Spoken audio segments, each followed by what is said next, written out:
کسی بھی ملک کی تاریخ میں نا بحران کے لمحے آتے ہیں، ایسے لمحے جب لگتا ہے کہ بس سب کچھ بکھر جائے گا۔ جی اور ایسے وقت میں اکثر یہ سوال اٹھتا ہے کہ کیا ملک کو بچانے کے لیے ایک رہنما کو قانون توڑنے کی اجازت ہونی چاہیے؟ یعنی کیا افراتفری کا مقابلہ کرنے کے لیے ایک مضبوط آمرانہ ہاتھ ضروری ہے؟ بالکل۔ یہ ایک بہت پرانی بحث ہے، اور آج ہم اسی سوال کو پاکستان کے بالکل ابتدائی ایام پر لاگو کریں گے۔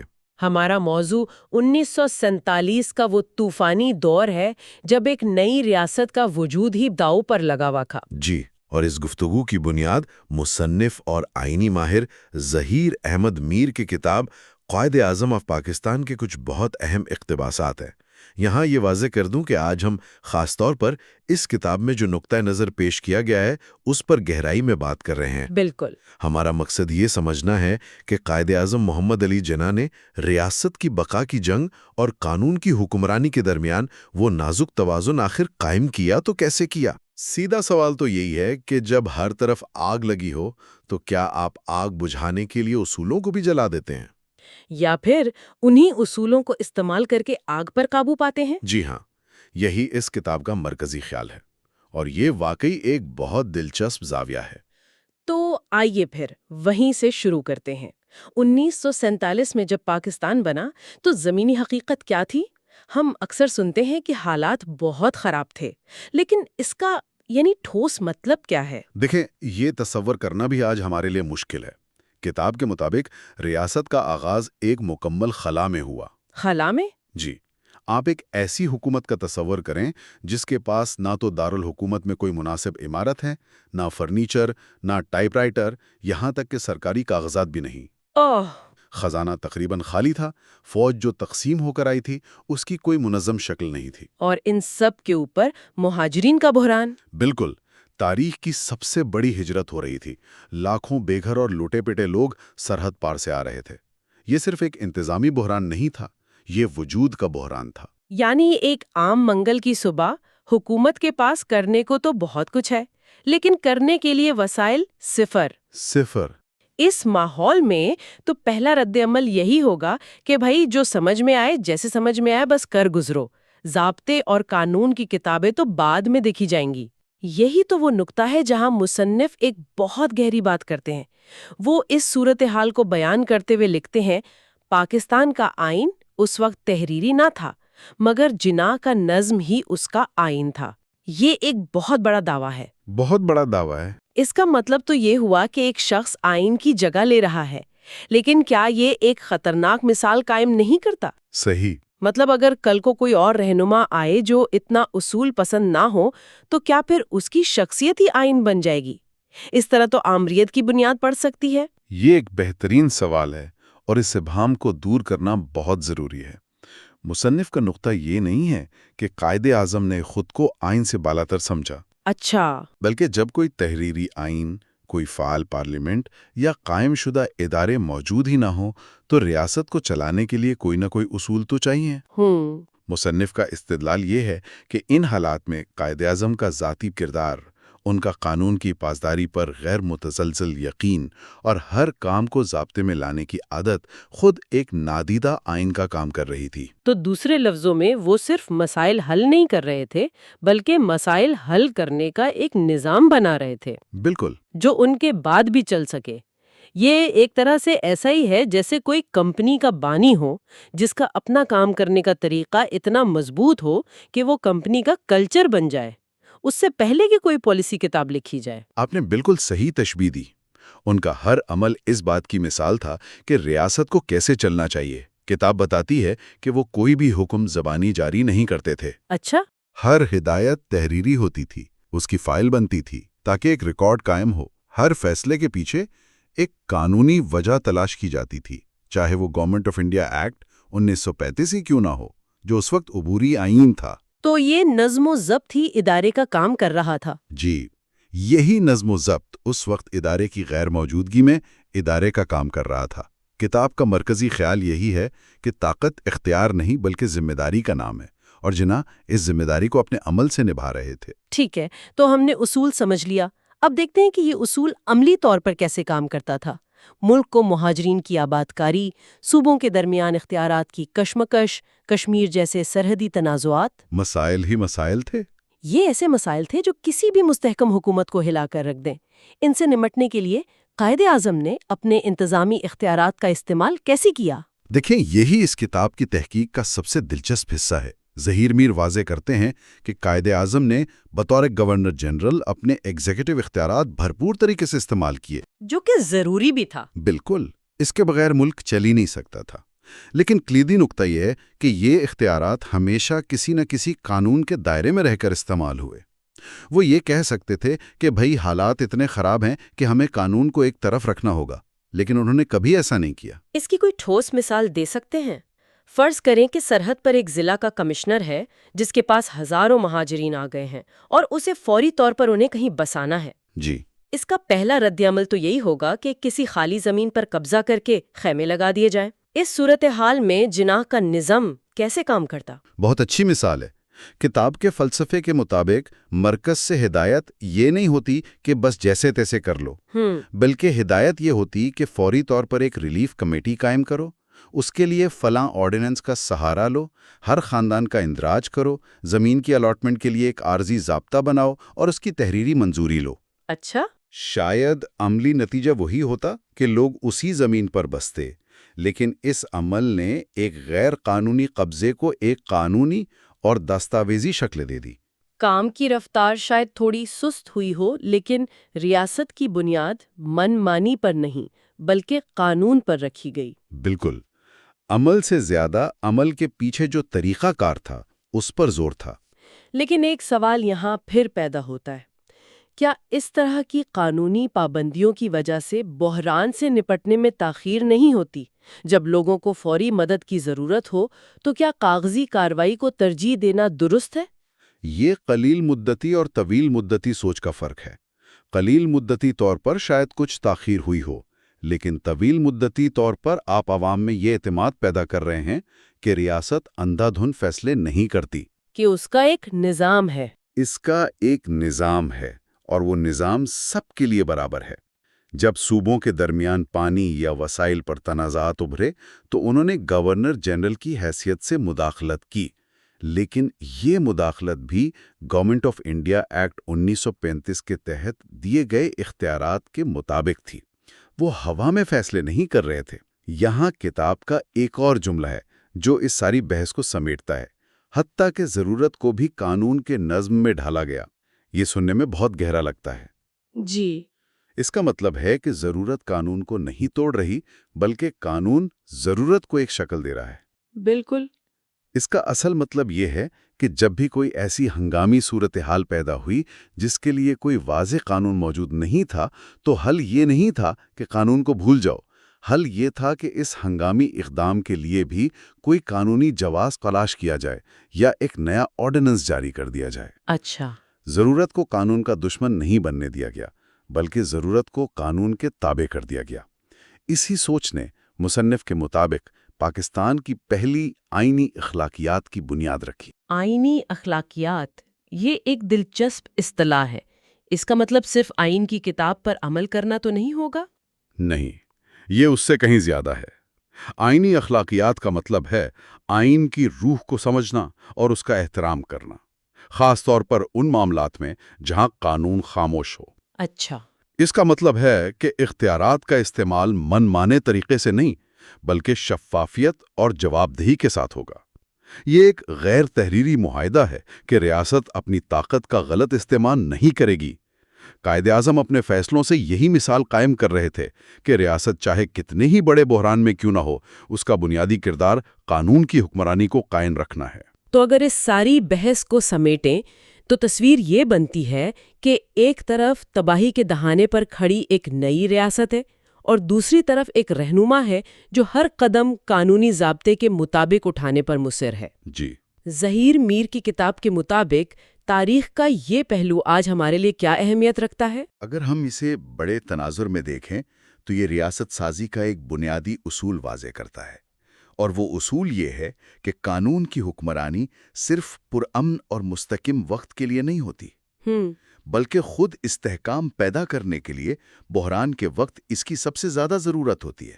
عام طور پر دلیل یہ دی جاتی ہے کہ مشکل وقت میں سخت فیصلوں کی ضرورت ہوتی ہے اور قانونی ضابطے اس میں رکاوٹ بنتے ہیں، لیکن یہ کتاب اس کے بالکل الٹ دلیل پیش کرتی ہے۔ یعنی یہ اس مشہور نظریے کو چیلنج کرتی ہے کہ ایک مضبوط رہنما کو ملک کو بحران سے نکالنے کے لیے قانون سے بالاتر ہو کر فیصلے کرنے چاہیے۔ یہ ماڈل تو کہتا ہے کہ اصل مضبوطی قانون کے اندر رہنے میں ہے۔ بالکل، یہ کتاب اس تصور کی نفی کرتی ہے کہ بحرانوں سے نمٹنے کے لیے رہنماؤں کا آمر ہونا ضروری ہے، بلکہ یہ ظاہر کرتی ہے کہ قانون کی پاسداری ہی دراصل سب سے بڑی طاقت اور سب سے بڑا استحکام ہے۔ کیسے؟ دیکھیں، جب عوام اور سرکاری اہلکار دیکھتے ہیں کہ ملک کا سربراہ خود قانون کا پابند ہے تو ان کا ریاست اور اس کے اداروں پر اعتماد بڑھتا ہے، اور یہی اعتماد کسی بھی نوزائیدہ ریاست کا سب سے بڑا سرمایہ ہوتا ہے۔ صحیح۔ مصنف کا نقطہ نظر قائد اعظم کی میراث کو صرف ایک سیاسی بانی کے طور پر نہیں بلکہ ایک آئینی بانی کے طور پر بھی پیش کرتا ہے۔ ایک ایسا بانی جس نے صرف ملک کی سرحدیں ہی نہیں بنائیں بلکہ اس کی اخلاقی اور آئینی بنیادیں بھی رکھیں۔ اور وہ بنیادیں اس اصول پر تھیں کہ ریاست کا اختیار لامحدود نہیں ہے بلکہ قانون کے تابع ہیں۔ جی، اور یہ کہ ریاست کی اصل طاقت اس کے اداروں کے احترام اور قانون کی بالادستی میں ہے۔ جب بانی خود اس کی مثال قائم کرتا ہے تو وہ آنے والی نسلوں کے لیے ایک معیار مقرر کر دیتا ہے۔ بالکل، جب آپ افراتفری میں بھی ضابطے کا احترام کرتے ہیں تو آپ صرف ایک بحران حل نہیں کر رہے ہوتے، آپ ایک قوم کی تربیت کر رہے ہوتے ہیں۔ تو آج ہم نے ظہیر احمد میر کی کتاب کی روشنی میں دیکھا کہ پاکستان کی بنیادیں کس طرح ایک انتہائی مشکل وقت میں رکھی گئیں، جہاں قائد اعظم کا ذاتی نظم و ضبط ہی ایک نادیدہ آئین کا کام دے رہا تھا، اور کس طرح ہر ہنگامی ضرورت کو بھی قانون کے تابع رکھا گیا۔ یہ صرف ایک تاریخی واقعہ نہیں بلکہ حکمرانی کا ایک مکمل فلسفہ ہے، ایک ایسا فلسفہ جو آج بھی اتنا ہی اہم اور متعلقہ ہے جتنا 1947 میں تھا۔ بالکل، اور یہیں پر میں گفتگو کو ایک آخری سوال کے ساتھ چھوڑنا چاہوں گی۔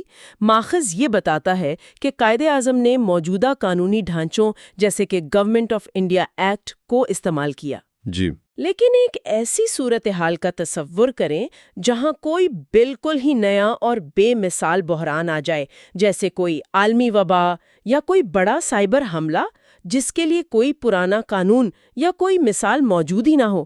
ایسے میں ایک رہنما کے فیصلوں کی بنیاد کیا ہونی چاہیے؟ ضروری جدت اور انتظامی اختیارات سے تجاوز کے درمیان کی وہ باریک لکیر آخر کہاں کھینچی جائے رہے تھے؟ بالکل، اب کتاب میں ذکر ہے کہ قائد اعظم نے بحیثیت گورنر جنرل ان معاملات میں مداخلت کی۔ آج کے دور میں جب ہم یہ سنتے ہیں تو پہلا خیال یہی آتا ہے کہ یہ اختیارات پر قبضے کی کوشش ہے۔ اور دیکھیں، یہی اس پورے تجزیے کا سب سے دلچسپ نقطہ ہے۔ اچھا، مصنف یہ واضح کرتے ہیں کہ ان مداخلتوں کا مقصد مرکزیت قائم کرنا یا صوبائی خود مختاری مطلب چھیننا نہیں تھا۔ بالکل، ہاں، ان کا مقصد تھا آئینی نظام کو بحال کرنا، اور یہ کوئی معمولی فرق نہیں ہے، یہ زمین آسمان کا فرق ہے۔ یعنی وہ ایک حاکم کی طرح صوبوں پر قبضہ نہیں کر رہے تھے؟ نہیں، بلکہ ایک نگران یا ایک محافظ کی طرح اس آئینی ڈھانچے کو ٹوٹنے سے بچا رہے تھے جس کی بنیاد پر یہ ملک بنا تھا۔ اچھا، یہ تو بہت دلچسپ بات ہے، لیکن کیا ان کے اپنے الفاظ بھی اس سوچ کی عکاسی کرتے ہیں؟ کیونکہ اکثر رہنما کہتے کچھ ہیں اور کرتے کچھ اور ہیں۔ جی، اور شاید کتاب میں دیا گیا سب سے مشہور قول یہی ہے جو ان کے پورے فلسفے کو بیان کرتا ہے۔ وہ کہتے ہیں، اختیار ایک امانت ہے، اسے انصاف اور بغیر خوف یا طرفداری کے استعمال کرو۔ اختیار ایک امانت ہے۔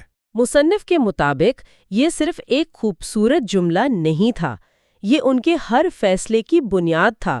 وہ اختیار کو ذاتی ملکیت نہیں بلکہ عوام کی امانت سمجھتے تھے۔ تو جب وہ صوبائی بحرانوں میں مداخلت کر رہے تھے تو وہ اسے اسی امانت کی حفاظت سمجھ رہے تھے۔ کتاب میں مصنف نے اس کے لیے ایک بڑی زبردست تشبیہ استعمال کی ہے نا؟ جی، وہ اسے طاقت کا مظاہرہ نہیں کہتے بلکہ وہ اسے شفا کے اقدامات یا ہیلنگ میجرز قرار دیتے ہیں۔ یہ ایک بہت گہری بات ہے۔ اس کا مطلب ہے کہ وہ ریاست کو ایک زندہ جسم کی طرح دیکھ رہے تھے۔ اچھا، جب کسی جسم میں کوئی بیماری پیدا ہوتی ہے تو ایک اچھا ڈاکٹر اس کا علاج کرتا ہے تاکہ جسم صحت یاب ہو، نہ کہ اس پر قبضہ کر لے۔ مصنف کے مطابق قائد اعظم بالکل یہی کر رہے تھے۔ یعنی وہ ریاست کے آئینی جسم میں پیدا ہونے والی خرابیوں کو دور کر رہے تھے تاکہ نظام چلتا رہے۔ بالکل، ان کا مقصد نظام پر کنٹرول حاصل کرنا نہیں تھا بلکہ اسے اپنے پیروں پر کھڑا کرنا تھا۔ یہ نقطہ نظر تو پوری بحث کا رخ ہی بدل دیتا ہے، لیکن یہ بحران تھے کیا؟ مطلب کوئی مثال ہے جس پر ہم بات کر سکیں؟ جی، کتاب میں سندھ کے سیاسی عدم استحکام کا حوالہ دیا گیا ہے۔ وہاں دھڑے بندیاں عروج پر تھیں، وفاداریاں روز بدل رہی تھیں اور صوبائی وزارت تقریباً مفلوج ہو کر رہ گئی تھی۔ تو ایسے میں قائد اعظم کی مداخلت؟ ان کی مداخلت کا مقصد یہ نہیں تھا کہ مرکز سے کسی کو لا کر وزیر اعلیٰ بنا دیا جائے، بلکہ انہوں نے مقامی اسمبلی کو آئینی اصولوں کے تحت خود کو مستحکم کرنے پر مجبور کیا۔ یعنی مسئلہ حل کرو لیکن قانون کے دائرے میں رہ کر۔ بالکل۔ اس سے یہ اہم سوال پیدا ہوتا ہے جو آج کے دور سے بھی متعلق ہے۔ جب رہنما بحران کا سامنا کرتے ہیں تو کیا ان کا پہلا رد عمل آئین کی کتاب کی طرف دیکھنا ہوتا ہے یا وہ اسے ایک طرف رکھ دیتے ہیں؟ اکثر یہی ہوتا ہے کہ بحران کو مزید اختیارات حاصل کرنے کا ایک موقع سمجھا جاتا ہے، نظام کو بچانے کی ذمہ داری نہیں، اور یہی وہ مقام ہے جہاں قائد اعظم کی سوچ منفرد نظر آتی ہے۔ تو یہ تو وہ ہے جو انہوں نے کیا، لیکن کتاب کا ایک حصہ اس بارے میں ہے جو انہوں نے نہیں کیا، اور شاید وہ زیادہ اہم ہے۔ جی، مصنف اس بات پر بہت زور دیتے ہیں کہ بحران کے وقت ایک رہنما کے پاس آمریت کی طرف جانے والے کئی آسان راستے ہوتے ہیں، اور قائد اعظم نے وہ راستے جان بوجھ کر چھوڑ دیے۔ انہوں نے بالکل ایسا ہی کیا۔ ذرا سوچیں، ملک نازک ترین دور سے گزر رہا تھا، ہر طرف چیلنجز تھے۔ ایسے میں سب سے آسان کام کیا ہوتا؟ مارشل لا لگا دینا یا صوبائی اسمبلیاں معطل کر دینا، ہنگامی حالت کا اعلان کر کے سارے اختیارات اپنے ہاتھ میں لے لینا۔ تاریخ گواہ ہے کہ نئے ممالک میں رہنما اکثر یہی کرتے ہیں۔ لیکن انہوں نے ان میں سے کوئی کام نہیں کیا، اور یہ کیوں اتنا اہم ہے؟ اہم اس لیے ہے کیونکہ یہ قانون کی حکمرانی یا رول آف لا کے لیے ایک غیر معمولی احترام کو ظاہر کرتا ہے۔ ان کے پاس اس وقت بے پناہ مقبولیت تھی، وہ چاہتے تو ان اقدامات کو آسانی سے جائز قرار دے سکتے تھے، لیکن انہوں نے ایسا نہیں کیا۔ اس سلسلے میں مصنف کا ایک جملہ ہے جو اس پوری بحث کا نچوڑ ہے: آئینی اخلاقیات کی اصل آزمائش بحران میں ہوتی ہے، آرام میں نہیں۔ یہ آئینی اخلاقیات بڑا بھاری بھرکم لفظ ہے۔ آسان زبان میں اس کا کیا مطلب ہے، خاص طور پر جب ملک افراتفری کا شکار ہو؟ اس کا سیدھا سا مطلب ہے کہ اصولوں پر تب بھی قائم رہنا جب ایسا کرنا سب سے مشکل ہو۔ اچھا۔ جب حالات پرسکون ہوں تو آئین اور قانون کی پاسداری کا دعویٰ کرنا بہت آسان ہے۔ اصل امتحان تو تب ہوتا ہے جب طوفان سر پر ہو، جب ہر طرف سے دباؤ ہو کہ اصولوں کو چھوڑیں، ابھی جو ضروری ہے وہ کریں۔ تو آئینی اخلاقیات یہ ہے کہ اس وقت بھی کہا جائے نہیں، اصول سب سے زیادہ اہم ابھی ہیں۔ بالکل، یہ آسان اور خطرناک راستے پر مشکل اور صحیح راستے کا انتخاب ہے۔ تو اس کا مطلب ہے کہ انہوں نے جان بوجھ کر مشکل راستہ چنا۔ یہ کوئی سیاسی فیصلہ نہیں تھا، بلکہ ان کی پوری زندگی کی تربیت کا نتیجہ تھا۔ یہ ایک آئینی وکیل کے طور پر ان کے پورے کیریئر کا نچوڑ تھا۔ وہ جانتے تھے کہ اگر بنیاد ہی غلط رکھ دی گئی، اگر پہلے دن ہی یہ مثال قائم کر دی گئی کہ بحران میں آئین کو ایک طرف رکھا جا سکتا ہے، تو یہ عمارت کبھی سیدھی کھڑی نہیں ہو سکے گی۔ تو اگر طاقت پر قبضہ کرنا مقصد نہیں تھا اور اصولوں کو توڑنا بھی منظور نہیں تھا، تو پھر ان سب باتوں کا مطلب کیا ہے؟ قائد اعظم کے نزدیک اختیار کا تصور آخر تھا کیا؟ کتاب اس کا جواب بالکل واضح دیتی ہے۔ ان کے لیے طاقت کا مطلب خدمت تھا، تسلط یا غلبہ نہیں۔ وہ اختیار کو عوام کی فلاح کے لیے ایک ذریعہ سمجھتے تھے، اپنے کنٹرول کو بڑھانے کا آلہ نہیں۔ جی۔ اسی سلسلے میں ایک اور کال ہے جس پر میں چاہتا ہوں ہم تھوڑی دیر رکیں۔ انہوں نے کہا، ہم صرف ایک ملک نہیں، انصاف کا نظام بنا رہے ہیں۔ یہ بہت بڑی بات ہے۔ ہم صرف ایک ملک نہیں بنا رہے، بالکل، بلکہ انصاف کا نظام بنا رہے ہیں۔ اس کا مطلب ہے کہ مقصد صرف زمین کا ایک ٹکڑا حاصل کرنا نہیں تھا، بلکہ ایک آئیڈیا، ایک اصول، یعنی انصاف کو قائم کرنا تھا۔ اور جب آپ کا مقصد یہ ہو تو پھر آپ کا ہر فیصلہ اسی کسوٹی پر پرکھا جاتا ہے، صحیح؟ بالکل۔ پھر آپ یہ نہیں سوچتے کہ اس فیصلے سے میری طاقت بڑھے گی یا نہیں، بلکہ یہ سوچتے ہیں کہ اس سے انصاف کا نظام مضبوط ہوگا یا کمزور۔ یہاں مصنف ایک اور دلچسپ تعلق قائم کرتے ہیں۔ وہ کہتے ہیں کہ قائد اعظم کے تحمل یعنی ان کے ضبط اور ان کے اختیار کی قبولیت یعنی لیجیٹیمیسی کے درمیان گہرا تعلق تھا۔ اس کا کیا مطلب ہے؟ اس کا مطلب یہ ہے کہ لوگ ان کے فیصلوں کو اس لیے نہیں مانتے تھے کہ ان سے ڈرتے تھے۔ لوگ ان کے فیصلوں کو اس لیے قبول کرتے تھے کیونکہ انہیں یقین تھا کہ یہ فیصلے اصولوں، دیانت اور انصاف پر مبنی ہوں گے۔ یعنی ان کی طاقت کا سرچشمہ کوئی جبر نہیں تھا؟ نہیں، بلکہ ان کی اخلاقی برتری تھی۔ کتاب کے مطابق ان کے اسی ضبط نے ان کے اختیار کو جائز بنایا۔ جب لوگوں نے دیکھا کہ سب سے زیادہ طاقت رکھنے والا شخص خود کو قانون اور اصولوں کا سب سے زیادہ پابند سمجھتا ہے تو ان کا اس رہنما اور اس نظام پر اعتماد قائم ہوا۔ اس کا خلاصہ مصنف نے ایک بہت ہی طاقتور جملے میں کیا ہے۔ قائد اعظم کی طاقت نے بگاڑ نہیں پیدا کیا بلکہ نظم پیدا کیا، کیونکہ ضبط ہی قیادت کی اصل قوت ہے۔ یہ سوچ تو آج کی سیاست کے بالکل الٹ ہے نا؟ عام طور پر سمجھا جاتا ہے کہ مضبوط رہنما وہ ہوتا ہے جو آئینی ہاتھ سے حکومت کرے، لیکن یہاں دلیل یہ دی جا رہی ہے کہ اصل طاقت اپنے اختیار پر خود حدود قائم کرنے میں ہے۔ بظاہر یہ ایک تضاد ہے، لیکن گہرائی میں دیکھیں تو یہی حقیقت ہے۔ بے لگام طاقت وقتی طور پر خوف تو پیدا کر سکتی ہے، لیکن پائیدار نظم قائم نہیں کر سکتی۔ کیونکہ خوف پر مبنی نظام اندر سے کھوکھلا ہوتا ہے۔ جی، اس کے برعکس جب ایک رہنما خود اصولوں کا پابند ہوتا ہے تو وہ ایک مثال قائم کرتا ہے۔ اس سے عوام میں بھی نظام کا احترام پیدا ہوتا ہے۔ لوگ قانون کی پابندی اس لیے نہیں کرتے کہ انہیں سزا کا ڈر ہے، بلکہ اس لیے کرتے ہیں کہ انہیں نظام کے منصفانہ ہونے پر یقین ہوتا ہے۔ تو اس ساری گفتگو کا خلاصہ یہ ہے کہ مصنف کے مطابق قائد اعظم کی قیادت اختیار کا نہیں بلکہ ضمیر کا امتحان تھی، اور انہوں نے ہر قدم پر یہ ثابت کیا کہ اصول ذاتی طاقت سے بالا تر ہیں۔ مصنف کی دلیل یہ ہے کہ پاکستان اپنے ابتدائی چیلنجز سے اس لیے بچ گیا کیونکہ اس کا پہلا حاکم خود کو اس کا پہلا خادم سمجھتا تھا۔ یہ خادم اور حاکم کا فرق ہی شاید ان کی قیادت کا اصل جوہر تھا۔ بالکل، اور یہ گفتگو ہمارے لیے سوچ کا ایک نیا در کھولتی ہے۔ یہ اقتباسات ہمیں قیادت کے ایک ایسے ماڈل سے متعارف کراتے ہیں جہاں طاقت کے استعمال میں تحمل اور ضبط کو ہی اصل قوت قرار دیا جاتا ہے۔